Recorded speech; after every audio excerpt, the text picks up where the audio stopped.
Otep à tous, bien-aimés frères et sœurs. Blé Goudé est mal barré. Blé Goudé a été, mais alors, écrasé, détruit par son ancien patron, Laurent Gbagbo. Vous savez, dans le discours de Laurent Gbagbo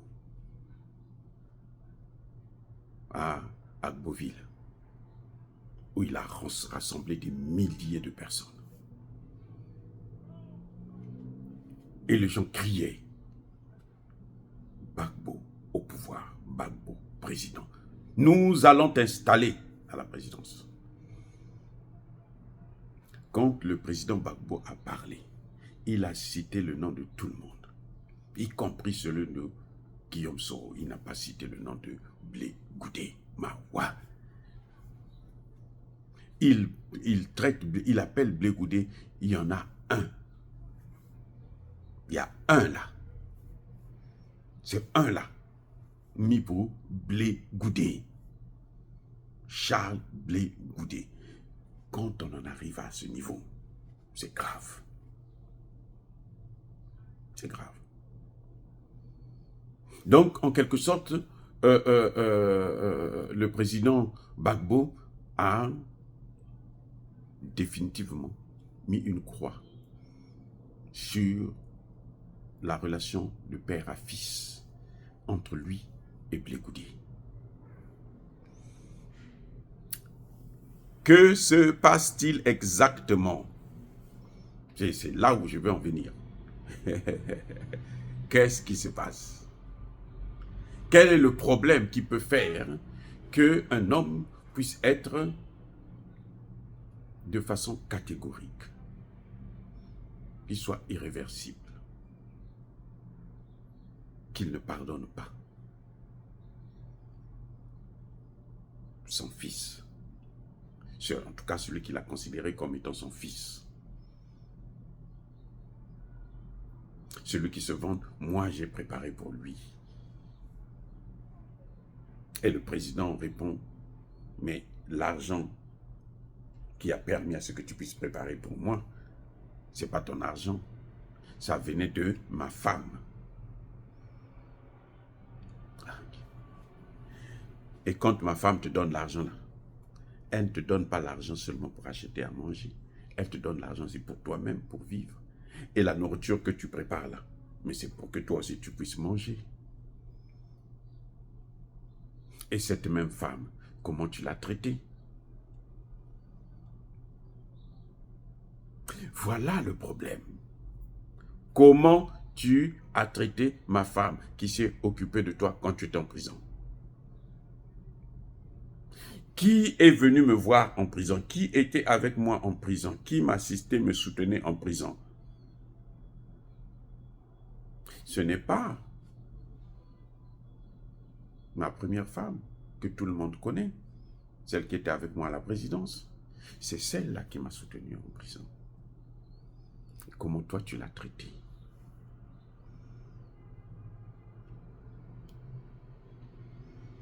Oui, nous avons, moi j'ai fait une vidéo, si vous regardez bien, j'ai dit, mais le président ne devait pas lâcher, quitter Simone Gbagbo parce que pour sa carrière politique, il a commencé avec elle, il faut qu'il continue avec elle. Mais je n'avais pas tous les paramètres.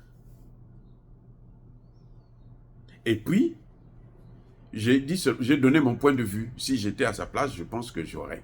Mais encore, même si j'étais à sa place, parce que je ne connais pas les problèmes qu'ils ont eus. Là, c'était une erreur de ma part. Mais Blé Goudé est allé trop loin. Parce que vous savez, quand il y a un conflit entre un homme et une femme, en général, il faut éviter de se mettre au milieu. Il ne faut jamais venir prendre parti. Voilà. Pas se mettre au milieu, mais il ne faut jamais venir prendre parti, prendre position. Il faut tout faire pour être neutre. Et j'ai l'impression que Blé Goudé n'était pas neutre. On a vu comment, lorsqu'il est arrivé, il est allé voir Simone. Simone est venu l'accueillir à l'aéroport quand il rentrait. C'est pas pour rien, c'est parce que lui, il avait de bonnes relations avec Simone. Parce qu'il était plus proche de Simone que l'autre. Or, c'est pas lui qui est marié à Simone. C'est pas lui qui doit faire le choix pour son père. Lui, il est obligé de se soumettre à la volonté du père. Donc, de trouver un moyen pour avoir des relations avec Simone et avec la nouvelle femme du père. Je reprends. Je reprends. C'est-à-dire, le fils ne choisit pas la femme pour son père. Non. Le fils ne choisit pas la femme pour son père. Ou la fille ne choisit pas la femme pour son père. C'est le père qui choisit la femme, qui impose à son fils et à sa fille. Les enfants, je veux dire, ne devraient pas se mêler des conflits entre les parents. Et Blé Goudé n'a pas compris ça. C'est pour ça que Blé Goudé avait même honte d'aller voir. Il ne voulait pas aller voir le père. C'est après qu'il a envoyé une délégation des sages pour aller voir Laurent Gbagbo, pour demander pardon et demander pourquoi le père ne veut plus le voir. Il n'arrive pas, en fait, nous, on reprochait à Blé Goudé de ne pas aller voir le père, mais à un moment donné, le père ne voulait pas avoir un rendez-vous avec lui. Mais le père est avec la femme que tu ne veux pas voir. Comment veux-tu qu'est-ce que tu veux que le père puisse faire? Puisque toi, tu as décidé de ne pas voir cette femme-là à côté de lui. Ça devient compliqué. Voilà le grand problème. C'est que Blé Goudé n'a pas su, n'a pas accepté la deuxième femme du père. Blé Goudé a dû haïr la deuxième femme du père, malgré tout ce que cette deuxième femme a fait pour lui. Parce que quand il était en prison, là, c'était cette deuxième femme-là qui s'occupait de lui et du père. Parce que quand tu viens, tu trouves un papa, il a des enfants. Tu vas faire quoi? Tu dois t'occuper d'une vraie femme.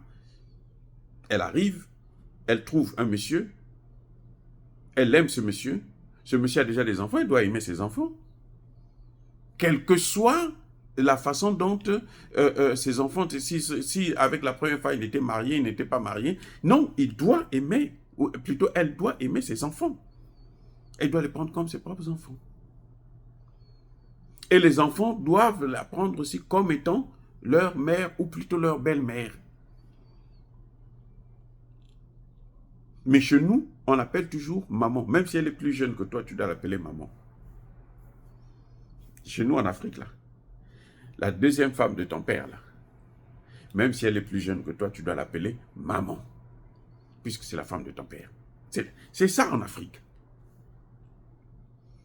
Ce problème est maintenant résolu avec un premier ministre et un président polygame au Sénégal. Vous voyez, donc, Blé Goudé, lui, il a dû prendre position. Il a dû afficher un comportement, un mécontentement, parce que, bon, les enfants, parfois, pour accepter le changement, c'est parfois un peu difficile. C'est vrai. Ça, c'est clair. Mais, pour quelque chose que tu n'as pas le contrôle, c'est-à-dire que toi, tu peux contrôler tes sensations, ta volonté à toi, mais tu ne peux pas contrôler la volonté de l'autre, les sensations de l'autre, le plaisir de l'autre. Oui.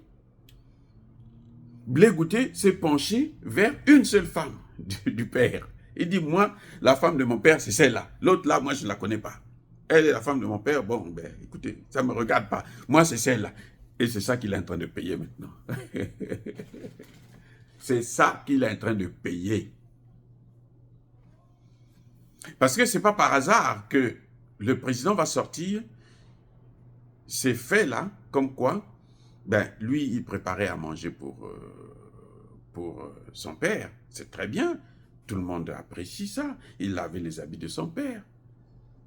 Mais il faisait ça parce que c'est la maman la seconde maman, qui donnait l'argent pour s'occuper de son père, de son mari. Occupe-toi de ton père là-bas. Toi qui es là-bas, lui, il est un peu fatigué, ça va le stresser d'être là, laver les habits, des trucs comme ça. Donc, toi, fais ça pour lui. Elle le traite comme étant son fils. Mais lui, il se dit non, la femme pour moi, ce n'est pas celle-là qui est à côté de papa, mais c'est celle qui est restée là-bas, qui n'est jamais venue le voir en prison. C'est celle-là la femme. Ça, c'est un problème. Donc, le problème de Blé Goudé, en fait, il n'est pas politique. Parce que s'il était politique, il n'a pas commis plus d'erreurs que Guillaume Soro, qui a même tué des gens, il a mis sur le dos de Gbagbo. Et il a dit à Gbagbo, mais attends, c'est lui, c'est un dictateur. Guillaume Soro l'a dit, Gbagbo, c'est un dictateur. Gbagbo a perdu l'élection, alors Guillaume Soro sait que Gbagbo avait gagné l'élection. Gbagbo l'a pardonné. Puisque Gbagbo cite son nom. Guillaume Soro a envoyé une délégation qui est venue là, qui a été assis là où Blé Goudé devrait s'asseoir. Là où la délégation de Blé Goudé devait s'asseoir. C'est la délégation de Guillaume Soro qui a pris cette place-là, qui s'est assise.